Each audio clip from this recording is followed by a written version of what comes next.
I think that the variety of classes that we offer to our students is a major component of what makes our school outstanding.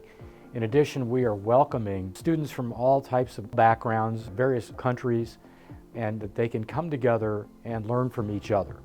And in our classrooms, the encouragement of interaction between students is a critical component, and I think we do that very well. Several things that I do is, number one, is that I present current materials that are published by federal agencies, state agencies that have been recently published that impact businesses, such as in the area of discrimination and other factors that are important to the workforce. In addition, I bring in guest speakers from different backgrounds who can provide them information of what real-world experiences are like. For example, I will have coming in not too long from now a young lady who is the head of the Kansas City Tennis Association to speak to the students.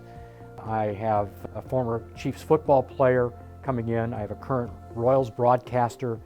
I have two ladies who are from another university who will speak on the issue of religious discrimination in the workplace. And I even have this semester, I'm proud to say, a captain from the military, so that they can hear from real-world experiences of what it's like in the business world, and that we can apply what we learn here to those type of employment situation. I'm over 73, and what drives me and my wife every day, because she's a teacher as well, is being with these young people, and the university giving me that opportunity to interact with our future. And what it reminds me is President John Kennedy, in his only inaugural address, stated to the world that the torch has been passed to a new generation of Americans.